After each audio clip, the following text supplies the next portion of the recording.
નમસ્કાર વિદ્યાર્થી મિત્રો, નીલકંઠ વિદ્યાપીઠ પરિવાર વતી ઉમેશવાળા આજના વિડીયો લેક્ચરમાં આપનું હાર્દિક સ્વાગત કરું છું. વિદ્યાર્થી મિત્રો, આજે આપણે ધોરણ 11 આર્ટ્સ સમાજશાસ્ત્ર વિષયનો અભ્યાસ કરવાનો છે, જેની અંદર આપણે ચેપ્ટર નંબર 1 સમાજશાસ્ત્રનો પરિચય મેળવીશું. આજના વિડીયો લેક્ચરમાં આપણે લેક્ચર નંબર 1 જોઈએ. તેમાં ખાસ કરીને આજે આપણે લેક્ચર નંબર 1માં સમાજશાસ્ત્ર શું છે, કારણ કે આપણે ધોરણ 10 સુધી સામાજિક વિજ્ઞાનનો અભ્યાસ કર્યો, પરંતુ સમાજશાસ્ત્ર વિષય છે એને જો આપણે સામાજિક વિજ્ઞાન સાથે જો આપણે સરખામણી કરીએ તો બંને વિષયમાં ઘણો બધો તફાવત છે, બંને વિષયમાં ઘણો બધો ભેદ છે. તો ખાસ આપણે 10 ધોરણ સુધી સામાજિક વિજ્ઞાનનો પરિચય કેળવ્યો, જેમાં આપણે આપણી આસપાસના પર્યાવરણથી લઈને ભારતીય સંસ્કૃતિનો ભવ્ય વારસો આપણે અહીંયા જોઈ શકીએ છીએ કે આપણી આસપાસ પર્યાવરણ છે તેનો પણ આપણે આગળના ધોરણમાં અભ્યાસ કર્યો. ત્યારબાદ 10માની અંદર ભારતીય સંસ્કૃતિનો ભવ્ય વારસો આપણે 1 થી 7 પાઠ હતા, જેની અંદર ભારતીય વારસાના આપણે અભ્યાસ કર્યો છે. ત્યારબાદ 10મા ચેપ્ટરની અંદર આપણે કૃષિ વ્યવસ્થાની વાત કરી. 15-16 ચેપ્ટરની અંદર આપણે આર્થિક વિકાસ અને આગળના ચેપ્ટરમાં 17, 18, 19, 20માં આપણે તેની સમસ્યાઓ વિશે, ભૌગોલિક વિશેષતાઓ વિશે, ન્યાયતંત્ર વગેરે જેવા અનેક મુદ્દાઓની સમજ આપણે મેળવી. સામાજિક વિજ્ઞાનમાં અનેક વિજ્ઞાનનો સમાવેશ થાય છે, તેમાંનું એક વિજ્ઞાન એટલે સમાજશાસ્ત્ર. સામાજિક વિજ્ઞાનની જો આપણે વાત કરીએ તો મતલબ સમાજની અંદરના તમામ શાસ્ત્રો કે જે સમાજને સમજવામાં, તેના વિશે માહિતી મેળવવામાં ખૂબ ઉપયોગી છે.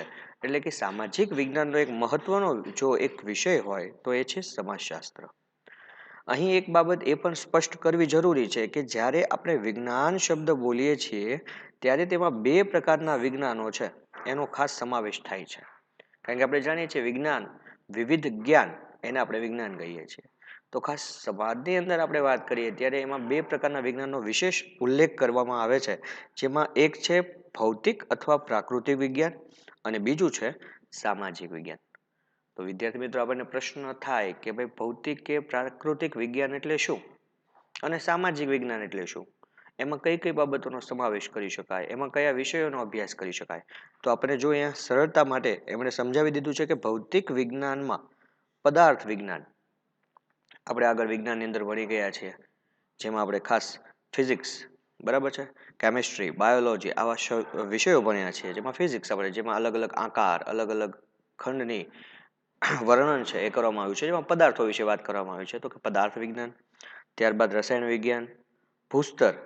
ભૂસ્તર એટલે આપણે જે જમીનનું જે સ્તર છે, પૃથ્વીનું જે પેટાળનો ભાગ છે, એ કયા કયા ભાગમાં વહેંચાયેલો છે, કેટલે સુધી માટીનું આવરણ આવેલું છે, ખડકોનું આવરણ આવેલું છે, અંદર લાવા છે એ કેટલા ઊંડાણ સુધી છે, આ દરેક બાબતોને સમજવા માટે ભૂસ્તર શાસ્ત્રનો અભ્યાસ થાય છે. એના પછી આપણે વાત કરીએ તો કે અવકાશ વિજ્ઞાન, એસ્ટ્રોલોજી.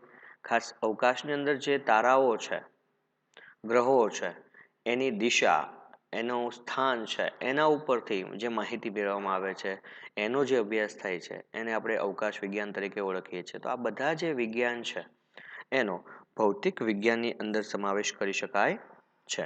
જ્યારે સામાજિક વિજ્ઞાનની અંદરની આપણે વાત કરીએ તો જેમાં સમાજશાસ્ત્ર, અર્થશાસ્ત્ર, માનસશાસ્ત્ર. માનસશાસ્ત્ર એટલે માનસનો અર્થ આપણે અહીંયા માનવ નથી કરવાનો, માનસ એટલે વિચાર. આપણે જાણીએ છીએ કે આપણામાં તો કહેવત પણ છે, ટુંડે ટુંડે મતિર ભિન્ના. બધાની વૈચારિક શક્તિ જુદી જુદી હોય છે, દરેક અલગ અલગ પ્રકારે વિચારે છે. તો એમાં દરેકના વિચારોને ખાસ કોનું વર્તન, કારણ કે આપણે જાણીએ છીએ કે વિચારના આધારે જ આપણું વર્તન થતું હોય છે, તો વિચારના આધારે લોકોનું વર્તન કેવું છે એનો અભ્યાસ કરતું શાસ્ત્ર એ માનસશાસ્ત્ર છે. ત્યારબાદ રાજ્યશાસ્ત્ર, કે ભાઈ રાજ્યની વ્યવસ્થા કેવી રીતે ચલાવવી, કેવી રીતે એની જાળવણી કરવી વગેરે બાબતોનો અભ્યાસ કરતું શાસ્ત્ર એટલે રાજ્યશાસ્ત્ર. તો આ જે બધા વિષયો છે કે સમાજશાસ્ત્ર છે, અર્થશાસ્ત્ર છે, માનસશાસ્ત્ર છે, રાજ્યશાસ્ત્ર છે, આ ઉપરાંત મનોવિજ્ઞાન, આવા અન્ય ઘણા બધા વિષયો છે જેનો સામાજિક વિજ્ઞાનની અંદર સમાવેશ કરી શકાય છે. અહીં એક સામાજિક વિજ્ઞાન તરીકે સમાજશાસ્ત્રનો આપણે અર્થ અને તેનું વિષય વસ્તુ સમજી તેના ઉદ્ભવ અને વિકાસની જે બાબતો છે તેનો આપણે પરિચય મેળવવાનો છે. સાથે એની સાથેની અન્ય શાખાઓ એટલે એની સાથે જોડાયેલા અન્ય વિષયો છે એનો પણ આપણે અભ્યાસ કરવો. ભાઈ સમાજશાસ્ત્રનો વિકાસ કેવી રીતે થયો, એનો ઉદ્ભવ કેવી રીતે થયો, તે કેવી રીતે સમાજની અંદર આપણે એમ કહીએ વિષયની અંદર એનો સમાવેશ કેવી રીતે થયો, આ દરેક બાબતોની સમજ આપણે આ પહેલા ચેપ્ટરની અંદર મેળવવાની છે. વિદ્યાર્થી મિત્રો, હવે જોઈએ કે ભાઈ સમાજશાસ્ત્રને અંગ્રેજીમાં સોશિયોલોજી કહેવાય છે. સામાન્ય રીતે આપણે જોઈએ કે આજે અંગ્રેજીનું ચલણ વધારે છે, એટલે મોટાભાગે અંગ્રેજી શબ્દોનો ઉપયોગ છે વિશેષ થતો હોય છે. તો સમાજશાસ્ત્રને અંગ્રેજી ભાષામાં સોશિયોલોજી સબ્જેક્ટ તરીકે ઓળખવામાં આવે છે. હવે આ સોશિયોલોજી શબ્દ છે એની વ્યુત્પત્તિનો અર્થ થાય કે એની ઉત્પત્તિ એ કેવી રીતે વ્યવહારમાં આવ્યો. તો ખાસ સોશિયોલોજી શબ્દ છે એ લેટિન ભાષાના સોશિયસ અને ગ્રીક ભાષાના લોગસ શબ્દ ઉપરથી ઉતરી આવેલો શબ્દ છે. અહીંયા આપણને જો એનું એક એમ કહી શકાય કોષ્ટક આપીને એની સમજ પણ કેળવી છે કે ભાઈ સમાજશાસ્ત્ર સોશિયોલોજી તો લેટિન શબ્દ છે સોશિયસ અને ગ્રીક શબ્દ છે લોગસ. બંનેના અર્થ આપ્યા છે. સોશિયસ ઉપરથી ઇંગ્લિશ શબ્દ ઉતરી આવ્યો સોશિય અને લોગસ ઉપરથી ઉતરી આવ્યો લોજી. અને સાથે સાથેનું ગુજરાતી પણ આપેલું સોશિયસનો અર્થ છે સમાજ સાથે સંકળાયેલું, મતલબ સમાજને જે લાગતું વળગતું હોય, સમાજની સાથે જે જોડાયેલું હોય તેવું એને ઇંગ્લિશમાં સોશિયસ અને લેટિનમાં સોશિયસ તરીકે ઇંગ્લિશમાં એને સોશિયો અને લેટિનમાં એને સોશિયસ તરીકે ઓળખવામાં આવે છે. એવી જ રીતે લોગસ અથવા લોજીનો અર્થ પણ આપણને ગુજરાતીમાં આપેલું છે એનો અભ્યાસ, એનું જ્ઞાન અથવા એને લગતું વિજ્ઞાન, કે જે સમાજ સાથે સંકળાયેલું છે એને અભ્યાસ કરનારું, એનું જ્ઞાન મેળવનારું જો કોઈ વિજ્ઞાન હોય તો એ છે સમાજશાસ્ત્ર. આમ વ્યુત્પત્તિની દ્રષ્ટિએ એમ કહી શકાય કે સમાજશાસ્ત્ર એટલે સમાજ સાથે સંબંધિત હકીકતોનું વૈજ્ઞાનિક અધ્યયન.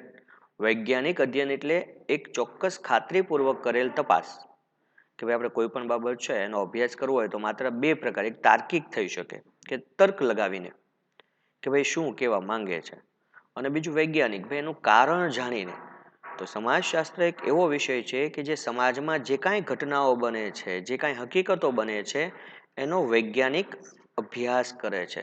એના કારણને જાણીને પછી એમાંથી જે વ્યુત્પત્તિ ઉત્પન્ન થાય છે એના વિશે જણાવે છે.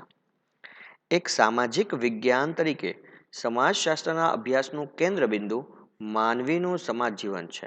કે ભાઈ સમાજશાસ્ત્ર શેનો અભ્યાસ કરે છે, એનું કેન્દ્ર બિંદુ, એનો મુખ્ય વિષય શું છે, તો કે સમાજશાસ્ત્ર છે એનો કેન્દ્ર બિંદુ છે માનવીનું સમાજ જીવન. માનવી સમાજમાં કેવું જીવન જીવે છે, કેવી રીતે જીવન જીવે છે તેનો મુખ્ય વિષય છે.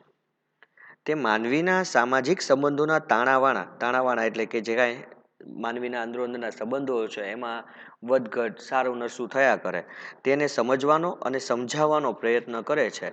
અને એટલે જ મેકાઇવર અને પેજ આ બંને ખૂબ જ જાણીતા એવા સમાજશાસ્ત્રી છે વિદ્યાર્થી મિત્રો. મેકાઇવર અને પેજ નામના જે સમાજશાસ્ત્રીઓ છે એમના મતે મુજબ સમાજશાસ્ત્રનો વિષય વસ્તુ સામાજિક સંબંધો. આપણે જાણીએ છીએ જો સમાજ છે એકબીજા સાથે સંબંધોથી જોડાયેલું છે. આપણે ખાલી કુટુંબનું ઉદાહરણ આપીએ તો કુટુંબમાં પણ જુઓ કાકા, દાદા, બાપા, ફઈ, બેન, ભાઈ, મમ્મી, પપ્પા આ બધા એક સંબંધ છે. એમ સમાજમાં પણ આપણે જાણીએ છીએ કે આવા ઘણા બધા સંબંધો છે. તો સમાજશાસ્ત્રનો મુખ્ય વિષય વસ્તુ છે સામાજિક સંબંધો, અને એ સામાજિક સંબંધોનું ગુંફન એટલે કેવી રીતે ગૂંથાયેલા છે, એકબીજા સાથે કેવી રીતે જોડાયેલા છે, જેને આપણે સમાજ તરીકે ઓળખીએ છીએ. કે સમાજની વાત કરીએ તો સમાજ શું છે વિદ્યાર્થી મિત્રો, આપણે સમજી શકીએ સમાજ એટલે શું. સમાજ કોનાથી બનેલો છે, તો કે સમાજ છે માનવીઓથી અને લોકોથી બનેલો છે.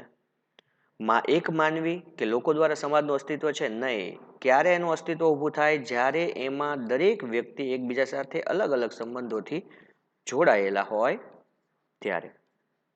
તો સંબંધોનું જોડાણ છે એ સમાજની રચનામાં મહત્વનું પાસું છે.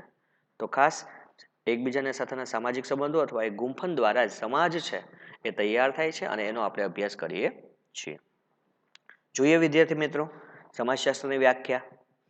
કિમ્બોલ યંગ નામના સમાજશાસ્ત્રી છે એ સમાજશાસ્ત્રની વ્યાખ્યા આપતા જણાવે છે કે સમાજશાસ્ત્ર સમૂહમાં માનવ વર્તનનો અભ્યાસ કરે છે. જુઓ, સમૂહમાં, કોઈ એકલ દોકલ નહીં, કોઈ એક વ્યક્તિ કે બે વ્યક્તિનો નહીં, પણ સમૂહમાં જે માનવ જીવન ચાલે છે એમાં માનવના વર્તનનો કે ભાઈ માનવ કયા પ્રકારનું વર્તન સમાજને ટકાવવા માટે, એની વ્યવસ્થા જાળવવા માટે કરે છે, એ વર્તનનો અભ્યાસ કરતું વિજ્ઞાન એટલે સમાજશાસ્ત્ર. તો યંગ અને મેક નામના સમાજશાસ્ત્રી છે જે એવી વ્યાખ્યા આપે છે કે સમાજશાસ્ત્ર માનવ જીવનના સામાજિક પાસાઓનો વૈજ્ઞાનિક રીતે અભ્યાસ કરે છે. યંગ અને મેક એવું કહે છે કે ભાઈ સમાજશાસ્ત્ર વિષય એવો છે કે જે માનવ જીવનના સામાજિક પાસા એટલે તો કે આપણે જાણીએ છીએ કે માનવ છે એ સમાજની અંદર જે જીવન જીવે છે એમાં અલગ અલગ વ્યવસાય, અલગ અલગ સંબંધો, અલગ અલગ કાર્યોથી જોડાયેલો છે. હવે આ જે બધું બને છે, આ જે કાંઈ ઘટનાઓ ચાલે છે, તો એની પાછળ કયા કયા કારણો છે, એ કઈ રીતે આ આંતરક્રિયાઓથી જોડાયેલો છે, પ્રક્રિયા કેવી રીતે ચાલે છે, એના પ્રકાર કેવા છે, એનું સ્વરૂપ કેવું છે, આ બધાનો વૈજ્ઞાનિક રીતે અભ્યાસ છે એ સમાજશાસ્ત્ર કરે છે. અને આ વ્યાખ્યા કોણ આપે છે? યંગ અને મેક. એવી જ રીતે H.M. જોન્સના મતે સમાજશાસ્ત્ર સામાજિક જૂથો એટલે તો વિદ્યાર્થી મિત્રો તમે સમજી શકો, સમાજના અલગ અલગ જૂથો, જેમાં વ્યવસાયિક જૂથ હોય, શૈક્ષણિક જૂથ હોય, બરાબર છે, જે અલગ અલગ કાર્યો કરે છે એ મુજબ અલગ અલગ જૂથ હોય, જેમ કે ડોક્ટરોનું યુનિટ હોય, શિક્ષકોનું યુનિટ હોય, આ બધા જૂથો છે, વિદ્યાર્થીઓનું યુનિટ હોય, તો આ બધા જૂથો છે. તો સમાજશાસ્ત્ર સામાજિક જૂથો, તેના આંતરિક સ્વરૂપ અથવા સંસ્થાના વિવિધ પ્રકારો, જે સંસ્થા છે એના અલગ અલગ પ્રકાર, અલગ અલગ ટાઈપ્સ, તેને ટકાવી રાખતી અને પરિવર્તન લાવતી પ્રક્રિયાઓ અને જૂથો વચ્ચેના સંબંધોનો અભ્યાસ કરે છે. ટૂંકમાં એમ કહી શકાય વિદ્યાર્થી મિત્રો કે ભાઈ H.M. જોન્સન છે એવું કહેવા માંગે છે કે સમાજશાસ્ત્ર છે ને એ આપણા સમાજની અંદરના જે અલગ અલગ પાસાઓ છે, જૂથો છે, એના સ્વરૂપ કેવા છે, એના પ્રકાર કેવા છે, કઈ રીતે જોડાયેલું છે. જેમ કે આપણે સામાન્ય વ્યાખ્યા વાત કરીએ તો આપણે સમાજની જ વાત કરીએ તો અલગ અલગ જ્ઞાતિઓ છે, તો એનું સ્વરૂપ છે, અલગ અલગ પ્રકાર. જ્ઞાતિની અંદર બધાની સંસ્કૃતિઓ પણ જુદી જુદી છે.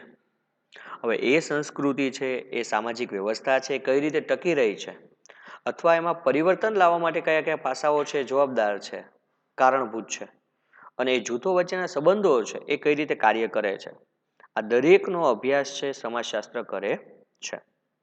આપણા જાણીતા એવા ભારતીય સમાજશાસ્ત્રી વિદ્યુત જોશી એ પારિભાષિક કોષમાં, મતલબ પારિભાષિકનો અર્થ શું થાય, એના અર્થ આપે છે કે સમાજશાસ્ત્રના અર્થને સમજાવતા લખે છે કે સમાજશાસ્ત્ર માનવીય સામાજિક વ્યવહારનો, માનવનો જે સામાજિક વ્યવહાર છે એનો વૈજ્ઞાનિક અભ્યાસ કરે છે. વ્યવહાર એટલે સમજો છો ને તમે વિદ્યાર્થી મિત્રો, કોઈને આપણે લીધું હોય પછી આપણને પાછું આપે, આવું ઘણું બધું હોય છે. માત્ર લેવું દેવું એને જ વ્યવહાર ના કહેવાય હો, કારણ કે સંબંધને જાળવવો એ પણ વ્યવહાર છે, એકબીજાની મદદરૂપ બનવું એ પણ વ્યવહાર છે. આપણે જાણીએ છીએ પહેલાની સમયમાં જે આપણી અર્થવ્યવસ્થા હતી એ કેવી રીતે હતી, તો કે ભાઈ ગામડાની અંદર જોવા મળતા ભાઈ અલગ અલગ જ્ઞાતિના અલગ અલગ વ્યવસાય હતા. કોઈ ખેડૂત હોય તો એ અનાજના બદલામાં કોઈ પાસે કુંભાર પાસેથી માટીનું વાસણ લેતો, સુથાર હોય તો એની પાસે લાકડાની વસ્તુ લેતો, લુહાર હોય તો, આ બધા વ્યવહાર છે જે આંતરિક ચાલતા હતા. તો સમાજશાસ્ત્ર પણ માનવની જે સામાજિક પ્રક્રિયાઓ છે, સામાજિક જીવન છે, એમાં જે કાંઈ વ્યવહાર ચાલે છે અને એના દ્વારા જે સમાજ ટકેલું છે એનો વૈજ્ઞાનિક અભ્યાસ કરે છે, આવું વિદ્યુત જોશી જણાવે છે. જેમાં એ વધારે એવું કહે છે કે ભાઈ વ્યક્તિગત અને સામૂહિક આંતરક્રિયાઓની પ્રક્રિયાઓ, વ્યક્તિગત કોઈ એક વ્યક્તિ દ્વારા અને સામૂહિક એક સમૂહ દ્વારા જે કાંઈ આંતરક્રિયા થાય, આંતરક્રિયા એટલે શું સમજવાનું, તો કે એકબીજા વચ્ચે આંતર શબ્દનો અર્થ એવો થશે વિદ્યાર્થી મિત્રો, આપણે જો ઘણી વખત આંતરરાષ્ટ્રીય આવો શબ્દ તમે અવારનવાર વાંચતા હોવ છો, ઇન્ટરનેશનલ, બરાબર. આંતર શબ્દ છે ને બાહ્ય સૂચવે, વિશ્વના બધા દેશો, બરાબર. તો જ્યારે આંતરક્રિયાઓ, ક્રિયા એટલે આપણે જાણીએ છીએ જે કાંઈ આપણે કરીએ છીએ અને આપણે ક્રિયા કહીએ છીએ, પણ આંતરક્રિયા એટલે જે કાંઈ એકબીજાઓ સાથે જે ક્રિયાઓ થાય છે એની પ્રક્રિયાઓ, એ કયા પ્રક્રિયા દ્વારા થાય છે.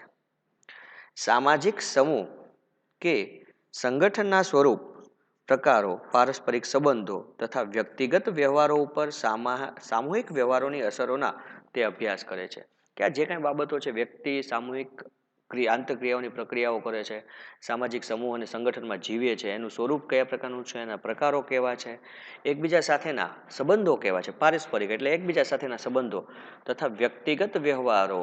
આપણે જાણીએ સમાજમાં આપણે સમૂહ સાથે જેમ જીવન જીવીએ છીએ એમ એકબીજાના વ્યક્તિ સાથે પણ વ્યક્તિગત રીતે પણ આપણે જીવન જીવીએ છીએ, વ્યવહારો કરીએ છીએ. તો આ દરેકનો સમાજના સામૂહિક વ્યવહારો છે એના ઉપર જે અસર થાય છે, આ તમામનો અભ્યાસ સમાજશાસ્ત્ર વિષય કરે છે. આગળ જોઈએ વિદ્યાર્થી મિત્રો કે ભાઈ અત્યાર સુધી આપણે સમાજશાસ્ત્રની વ્યાખ્યા જોઈ, એનો અર્થ સમજ્યા, પરંતુ એનો ઉદ્ભવ કેવી રીતે થયો, એની શરૂઆત કેવી રીતે થઈ, કારણ કે કોઈ પણ વિષય હોય તો સૌ પ્રથમ વાર એનો અભ્યાસની શરૂઆત તો થઈ હશે ને, અને ક્યાંથી ઉત્પન્ન થયું એ પણ આપણે જોવું જોઈએ. તો સમાજશાસ્ત્રના ઉદ્ભવ પૂર્વે વ્યક્ત થયેલું સમાજ અંગેનું ચિંતન, કે સમાજશાસ્ત્રનો ઉદ્ભવ થયો ને એ પહેલા સમાજ વિશે જેમણે ચિંતન કર્યું, વિચાર કર્યો, એના વિશે જોઈએ. તો એક સામાજિક વિજ્ઞાન તરીકે સમાજશાસ્ત્રના ઉદ્ભવને હજી પોણા 200 વર્ષ જ થયા છે. હવે પોણા 200 વર્ષ એટલે કેટલા? ઘણા તો વિચાર કરે પોણો એટલે કેટલો, બરાબર ને? 100માં પોણો, આપણે હંમેશા એક હોય ને એટલે એનો પોણો ભાગ એટલે સમજી લઈએ આપણે કે ભાઈ 1/4 હોય તો એનો 1/3 એટલે પોણો, બરાબર ને? તો એવી જ રીતે 100 હોય તો 75 એટલે પોણો. તો પોણા 200 વર્ષ કયા છે? પોણા 200 વર્ષ એટલે કેટલા થશે? તો કે 175 વર્ષ આસપાસ જ એનો સમયગાળો. એટલે હજી બહુ લાંબો સમયગાળો નથી થયો. 200 વર્ષ તો અંગ્રેજો આપણા દેશમાં રાજ કરીને ગયા, બરાબર ને? તો ખાસ હજી સમાજશાસ્ત્રનો ઉદ્ભવ થયો એને પોણા 200 વર્ષ જ થયા છે. ત્યારે વિદ્યાર્થી મિત્રો, આપને એ સવાલ થતો હશે કે શું પોણા 200 વર્ષ પૂર્વે સમાજ અંગેનો કોઈ વ્યવસ્થિત અભ્યાસ થયો જ નહોતો, કે સમાજ વિશે કોઈ વિચાર્યું જ નહોતું? આ સવાલના જવાબ રૂપે એમ કહી શકાય કે સમાજના અભ્યાસની આ પરંપરા, સમાજશાસ્ત્રના અભ્યાસ વિશેની આ શરૂઆત છે એ ગ્રીક ચિંતક એવા પ્લેટો, જેમણે 427 થી 347 ઈસવીસન પૂર્વે, મતલબ ઈસવીસનની શરૂઆત થઈ પહેલા, અને એરિસ્ટોટલ કે જેમણે 384-322 ઈસવીસન પૂર્વે ના લખનોથી શરૂ થઈ હતી, એવું કહી શકાય કે જે ગ્રીકના બે મહાન ચિંતકો, જેમણે સમાજશાસ્ત્ર વિશેના અભ્યાસની ખરેખર એમ કહી શકાય કે એમના લખાણોની અંદર સમાજશાસ્ત્ર વિષયનો અભ્યાસ છે એની બાબતો છે કેટલીક જોવા મળે. એમાં પ્લેટો અને એરિસ્ટોટલ છે, એમણે ખૂબ જ મહત્વનું કાર્ય કર્યું એમ કહી શકાય. આ બંને વિદ્વાનોના મત મુજબ સમાજ એ સુગ્રથિત વ્યવસ્થા છે. સુગ્રથિત, સારી રીતે જોડાયેલું, એકબીજા સાથે સંકળાયેલું. તો સમાજ એક એવું વ્યવસ્થા છે કે જેમાં બધા એકબીજા સાથે જોડાયેલા છે. એ જ્ઞાતિ કહો, વ્યવસાય કહો, બધું જ એકબીજા ઉપર આધારિત છે. અને તે સામાજિક અસમાનતા અને શ્રમ વિભાજન પર આધારિત છે. કે આ જે સમાજ છે કેવું છે? તો કે એમાં સામાજિક અસમાનતા છે. જુઓ, સમાજમાં બધા સમાન નથી. આપણે જાણીએ, જ્ઞાતિનું ઉદાહરણ લઈએ તો આપણે જાણીએ કે સૌથી પહેલાના સમયમાં 4 વર્ણ વ્યવસ્થા હતી. જેમાં સૌથી ઉપર બ્રાહ્મણ, પછી ક્ષત્રિય, પછી વૈશ્ય અને છેલ્લે શૂદ્ર. તો કે બધાનો જે દરજ્જો છે સરખો ન હતો, બધાનું કાર્ય. પછી કહ્યું એમ શ્રમ વિભાજન, બધાનું કામ પણ એક સરખું ન હતું. તો સમાજ વ્યવસ્થા છે એ સામાજિક અસમાનતા અને શ્રમ વિભાજન ઉપર આધારિત છે. ઈસવીસન ની 14મી સદીમાં ઇબ્ન ખાલ્દુન, જેમનો સમયગાળો આપ્યો છે 1332 થી 1406, જે ઇબ્ન ખાલ્દુન નામના વિદ્વાને આરબ જગતની રખરૂ ટોળીઓ અને સ્થાયી ટોળીઓની તુલના કરી માનવ ઇતિહાસને ઉત્ક્રાંતિની પ્રક્રિયા તરીકે ઓળખાવી સામાજિક પરિવર્તનનો ખ્યાલ રજૂ કર્યો હતો. કે આ 1332 થી 1406 ના સમયગાળામાં જે ઇબ્ન ખાલ્દુન થઈ ગયા, તેમણે એ સમયમાં સમાજની બે ટોળીઓ, જુઓ અહીંયા બે ટોળીઓ જ આપી છે. એક રખડુ ટોળીઓ જે રખડે, અને બીજી સ્થાયી એટલે કોઈ એક જગ્યાએ વસવાટ કરતી એવી ટોળી. આ બંનેનો અભ્યાસ કરીને માનવ ઇતિહાસની ઉત્ક્રાંતિ, કે ભાઈ માનવની શરૂઆત કેવી રીતે થઈ, એના વિકાસ છે એની પ્રક્રિયા કેવી રીતે થઈ, તેને દર્શાવતો સામાજિક પરિવર્તનનો ખ્યાલ રજૂ કર્યો હતો. તમને ઘણી વખત પ્રશ્ન પૂછાઈ શકે વિદ્યાર્થી મિત્રો કે ભાઈ રખડુ ટોળીઓ અને સ્થાયી ટોળીઓ વિશેની તુલના કોને કરી? તો ઇબ્ન ખાલ્દુન, અથવા ઇબ્ન ખાલ્દુને માનવ ઇતિહાસને ઉત્ક્રાંતિની પ્રક્રિયા કઈ રીતે સમજાવી? તો રખડુ ટોળી અને સ્થાયી ટોળી વચ્ચેની તુલના કરીને. આ ઉપરાંત થોમસ હોબ્સ, જે 1588 અને 1679 વચ્ચેનો એનો સમયગાળો છે. આ ઉપરાંત જોન લોક 1632 થી 1704, વિકો, આ બધા સમાજશાસ્ત્રીઓ છે વિદ્યાર્થી મિત્રો.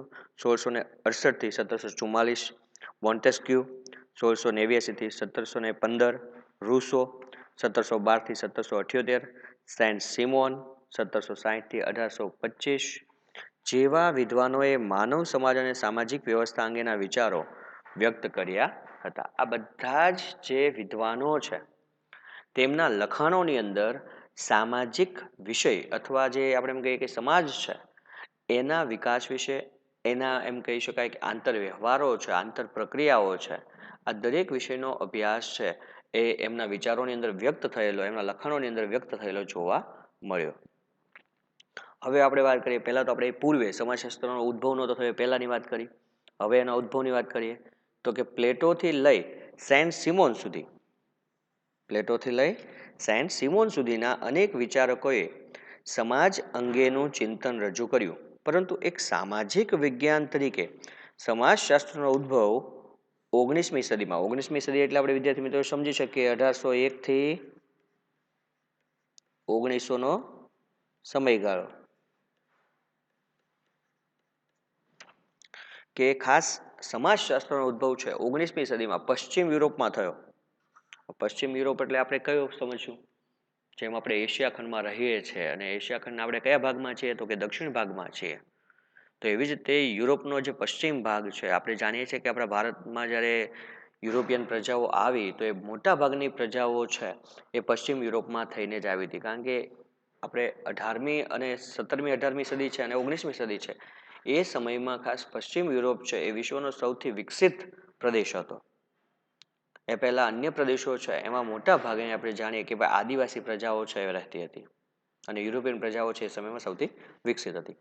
18મી સદી અને 19મી સદીમાં પશ્ચિમ યુરોપમાં આવેલા ઝડપી સામાજિક પરિવર્તનો, નવજાગૃતિ, ઇંગ્લેન્ડમાં થયેલી ઔદ્યોગિક ક્રાંતિ અને ફ્રાન્સની રાજ્ય ક્રાંતિ જેવા પરિબળોએ સમાજશાસ્ત્રના ઉદ્ભવના બીજ રોપ્યા.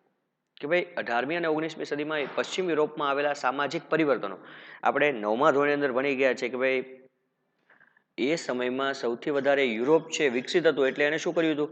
તો કે પોતાના દેશનો વિકાસ થાય, પોતાના વિસ્તારનો વિકાસ થાય એટલા માટે સામ્રાજ્યવાદી નીતિ અપનાવી હતી, સંસ્થાનવાદી નીતિ અપનાવી હતી, કે જેથી કરીને એકબીજાના પ્રદેશો પડાવી લેવા. અને એના કારણે આપણે જાણીએ છીએ ઘણાને ગુલામ બનાવ્યા, ઘણા આઝાદ થયા, સ્વતંત્ર થયા, નવા પ્રદેશો શોધાયા. તો જે સમાજની અંદર જે પરિવર્તનો આવ્યા, નવ જાગૃતિ, લોકો જે પહેલાની જે પરંપરાગત વ્યવસ્થાથી જોડાયેલા હતા એમાં ફેરફાર થયો, વિચારસરણીમાં ફેરફાર થયો. ઇંગ્લેન્ડમાં થયેલી ઔદ્યોગિક ક્રાંતિ, નવા નવા યંત્રો શોધાયા. ફ્રાન્સની રાજ્ય ક્રાંતિ, ફ્રાન્સ છે એમાં જે પહેલાના સમયમાં જે રાજાશાહી હતી, સરમુખત્યારશાહી હતી, એની અંદર પરિવર્તન આવ્યું વ્યવસ્થાની અંદર. આ જે બધા પરિવર્તનો આવ્યા એના કારણે સમાજશાસ્ત્રના ઉદ્ભવના બીજ રોપાયા. હવે એવો પ્રશ્ન થાય કે સાહેબ આને ને આને સમાજશાસ્ત્ર શું લાગુ વળગે?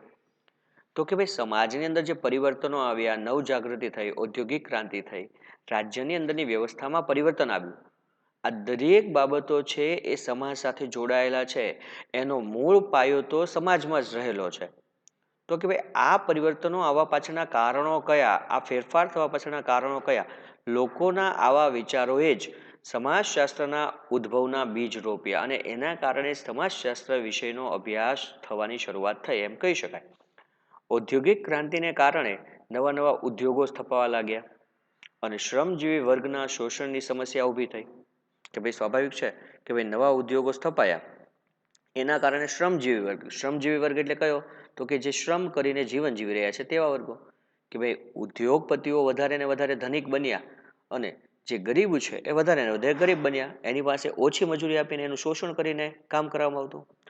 ફ્રાન્સમાં લુઈ રાજાઓની અન્યાયી શાસન વ્યવસ્થાને કારણે સામાજિક અવ્યવસ્થાની સ્થિતિ ઊભી થઈ. કે આપણે 9માં ભણી ગયા હતા, ખ્યાલ હોય તો રશિયન ક્રાંતિ, જેમાં જાર રાજાઓનું શાસન કેવું હતું? આપખુદ અને અન્યાયી હતું અને લોકો એટલા બધા પરેશાન થઈ ગયા હતા જેના કારણે આપણે જાણીએ છીએ કે ભાઈ લેટિન હતો એ નાખુશ થયો અને બોલ્શેવિક ક્રાંતિ, આપણે જાણીએ છીએ કે ભાઈ બોલ્શેવિકોએ રાજાને ઉખેડી ફેંકી દીધો અને રશિયન ક્રાંતિ થઈ ઈસવીસન 1917માં. એવી રીતે ફ્રાન્સની અંદર પણ જ્યાં લુઈ, આપણે જેમ અહીંયા સોલંકી વંશ અને રાજપૂત વંશ હોય ને એમ ત્યાં લુઈ વંશ, તો ફ્રાન્સમાં લુઈ રાજાઓ હતા એ ખૂબ જ અન્યાયી હતા, આપખુદ હતા, પોતે ધારે એવું જ કરે. તો સ્વાભાવિક છે કે અન્યાય વધારે સહન ન થાય અને આપણે કહીએ છીએ સ્પ્રિંગ દબાવે એટલે ઉછળે. તો ખાસ આ જે લુઈ રાજાઓની જે અન્યાયી શાસન વ્યવસ્થા હતી અને એના કારણે લોકોએ અકળાઈને આ સામાજિક વ્યવસ્થાની અંદર ઘણો બધો ફેરફાર કર્યો, મતલબ એની સામે ક્રાંતિ કરી. આપણે ફ્રાન્સની રાજ્ય ક્રાંતિ વિશે હમણાં વાત કરી, બરાબર? તો એના કારણે આ અવ્યવસ્થાની સામે સ્થિતિ ઊભી થઈ. વળી નવી નવી વૈજ્ઞાનિક શોધખોળોને પરિણામે આ સમયગાળો એક એવો હતો કે આ સમયમાં ઘણી બધી નવી શોધ થઈ, જેમાં આપણે સીવાનો સંચો છે, વરાળ એન્જિન છે, ડીઝલ એન્જિન છે, એરોપ્લેન છે, આ બધી નવી નવી શોધ થઈ. તો વૈજ્ઞાનિક શોધખોળોને પરિણામે જુદા જુદા રાષ્ટ્રો એકબીજાના સંપર્કમાં આવવા લાગ્યા. હવે એકબીજાના સંપર્કમાં આવવા લાગ્યા મતલબ એક દેશ અને બીજા દેશ એકબીજાની નજીક આવવાથી બંને દેશોના લોકો વચ્ચે એકબીજાની સરખામણી તુલના થવા લાગી કે ભાઈ આપણા કરતાં તો પેલા વધારે વિકસિત છે, તો આપણી વ્યવસ્થામાં શું તકલીફ છે, જેના કારણે સમાજની અંદર પરિવર્તન લાવવા માટેના વિચારો ઉદ્ભવ્યા. આવી પરિસ્થિતિમાં વૈજ્ઞાનિક દ્રષ્ટિબિંદુથી સમાજના વસ્તુલક્ષી અભ્યાસની આવશ્યકતા ઊભી થઈ કે ભાઈ વૈજ્ઞાનિક ભાઈ જે કાંઈ સમાજની અંદર ચાલે છે એની પાછળના કારણો કયા. વૈજ્ઞાનિક દ્રષ્ટિબિંદુનો અર્થ એટલો જ થશે કે જે કાંઈ ઘટના બને, જે કાંઈ પ્રસંગ બન્યો છે, તો એની પાછળનું વૈજ્ઞાનિક કારણ ભાઈ ઓરિજિનલ રીઝન શું છે, વાસ્તવિક કારણ શું છે, એનો એક ચોક્કસ રીતે અભ્યાસ કરીને પછી એનું તારણ કાઢવું. તો ખરેખર આ જે કાંઈ પરિવર્તનો આવ્યા એના કારણે સમાજમાં બનનારી પરિસ્થિતિ ઘટનાઓનો વૈજ્ઞાનિક દ્રષ્ટિબિંદુથી અભ્યાસ થવાની શરૂઆત થઈ. ફ્રાન્સના વિદ્વાન દાર્શનિક ઓગસ્ટ કોન્તે સૌ પ્રથમ વૈજ્ઞાનિક દ્રષ્ટિબિંદુથી સમાજને વસ્તુલક્ષી રીતે સમજવાનો પ્રયત્ન કર્યો. ખાસ ફ્રાન્સના, તમને એક પ્રશ્ન પૂછાય ઓગસ્ટ કોન્તે છે ક્યાંના હતા, તો કે ફ્રાન્સના. એમણે સમાજની દરેક ઘટનાઓને સૌ પ્રથમવાર વસ્તુલક્ષી રીતે, મતલબ કે ભાઈ જે કાંઈ ઘટના બને એ વસ્તુ છે અને કેવી રીતે બની તેનો વૈજ્ઞાનિક દ્રષ્ટિબિંદુથી અભ્યાસ કરવાનો પ્રયત્ન કર્યો. કુદરતી ઘટનાઓની જેમ સમાજમાં બનતી ઘટનાઓનો પણ વૈજ્ઞાનિક રીતે અભ્યાસ થઈ શકે છે એમ તેમને લાગ્યું કે ભાઈ કુદરતની જે કાંઈ ઘટના બને, આપણે જેમ કે તમે વિદ્યાર્થી મિત્રો જાણો છો કે ભાઈ ચોમાસાની ઋતુ હોય અને વાદળામાં ગડગડાટ થાય, એટલે આપણા દાદા દાદી એવું કહેતા કે ભાઈ વાદળામાં ગડગડાટ થાય એટલે ભગવાન ગેંડી દડે રમે છે. પણ વૈજ્ઞાનિક કારણ એવું છે કે જ્યારે વાદળાઓ વચ્ચેનું ઘર્ષણ થાય છે અને એના કારણે અવાજ ઉત્પન્ન થાય છે, અને આપણે જાણીએ છીએ પ્રકાશની ગતિ વધારે છે એટલે પહેલા વીજળી દેખાશે અને પછી અવાજ આવે છે. તો એમ કુદરતી ઘટનાઓ પાછળ પણ જે વૈજ્ઞાનિક કારણ છે, એમ સમાજમાં બનતી ઘટનાઓ પાછળ પણ વૈજ્ઞાનિક કારણ છે તેમ તેમને લાગ્યું. અને સન 1800 એટલે કે ઈસવીસન 1830 થી 1842 દરમિયાન 6 ભાગમાં લખેલી પોઝિટિવ ફિલોસોફી નામની ગ્રંથ શ્રેણીમાં કોન્તે સમાજના વૈજ્ઞાનિક અભ્યાસ અંગેના વિવિધ સિદ્ધાંતો રજૂ કર્યા. કે કોન્તે લખેલી પોઝિટિવ ફિલોસોફી, પોઝિટિવ એટલે આપણે જાણીએ કે જેનું હકારાત્મક રીતે વિચારવું, એમની જે ગ્રંથ શ્રેણી છે એમાં એમણે સમાજને વૈજ્ઞાનિક દ્રષ્ટિબિંદુ કઈ કઈ રીતે એનો અભ્યાસ થઈ શકે એવા સિદ્ધાંતો રજૂ કર્યા. સમાજ અંગેના પોતાના વૈજ્ઞાનિક અભ્યાસને કોન્તે સૌ પ્રથમ સામાજિક ભૌતિક શાસ્ત્ર સોશિયલ ફિઝિક્સ તરીકે ઓળખાવતા હતા. કે સૌ પ્રથમ જે સમાજશાસ્ત્રનો અભ્યાસ કર્યો ઓગસ્ટ કોન્તે, એને સૌ પ્રથમ ઓગસ્ટ કોન્તે કયું નામ આપ્યું? સામાજિક ભૌતિક શાસ્ત્ર સોશિયલ ફિઝિક્સ તરીકે એમણે એને ઓળખાવ્યું. પરંતુ આ શીર્ષક પોતાના અભ્યાસ સાથે બંધ બેસતું ન લાગતા કે ફિઝિક્સ, ભૌતિક અને સમાજ આ બંનેને કંઈ બહુ લાગે વળગતું નહોતું. બંનેનો આમ અર્થ એમ કહી શકીએ ને કે એમ જોડાણ નહોતું થતું, બંધ બેસતું ન લાગ્યું. એટલા માટે એમણે ઈસવીસન 1839માં તેમણે સામાજિક ભૌતિક શાસ્ત્રને બદલે સમાજશાસ્ત્ર એક એવું નવું નામ આપ્યું, અને આ કારણથી જ ઓગસ્ટ કોન્તને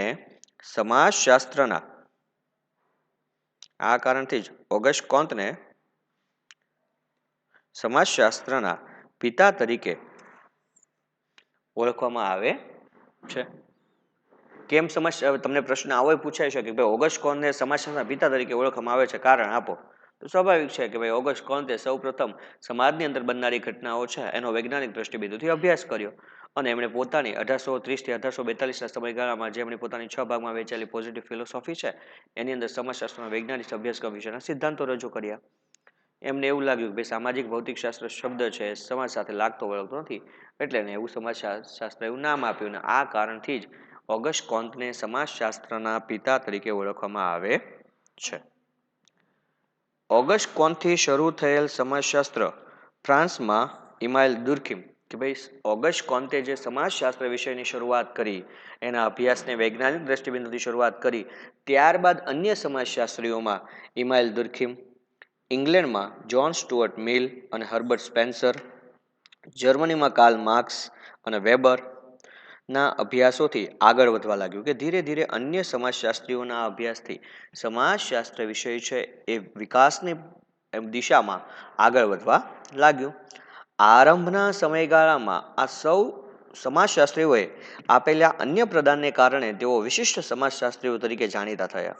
કે ભાઈ સમાજશાસ્ત્રની શરૂઆત હતી એ પહેલા સમાજ વિશે કોઈ અભ્યાસ નહોતો કર્યો, એટલે આ બધા જે સમાજશાસ્ત્રીઓ હતા એ પ્રશિષ્ટનો અર્થ થાય કે જે પરંપરાગત વ્યવસ્થા છે એનો અભ્યાસ કરનાર. આ સમાજશાસ્ત્રીઓના પ્રદાન દ્વારા કેવી રીતે સમાજશાસ્ત્રનો વિકાસ થયો અને સમાજશાસ્ત્રના અભ્યાસમાં કયા કયા મુદ્દાઓ સમાવી શકાય તેની સમજ વિદ્યાર્થી મિત્રો આપણે આગળના વિડીયો લેક્ચરમાં મેળવીશું. અને ખાસ અત્યારે આપણને જે અહીંયા ઉપર વાત કરી કે ભાઈ ઓગસ્ટ કોન્તે, ઇમાઇલ દુર્ખિમ, ઇંગ્લેન્ડના John Stuart Mill, Herbert Spencer, Karl Marx, Max Weber, આ બધા જે સમાજશાસ્ત્રીઓ છે એમણે સમાજશાસ્ત્ર વિષયના વિકાસમાં કયા કયા મહત્વના યોગદાન આપ્યા, એને કેવી રીતે આગળ વધારવામાં મહત્વનો ફાળો આપ્યો તેના વિશે આપણે વધારે સમજ આની પછીનો જે વિડીયો લેક્ચર જે આપણે બીજો છે એની અંદર આપણે વિશેષ એની વાત કરીશું. આજના વિડીયો લેક્ચર પૂરતું એટલું બસ. Thanks for watching.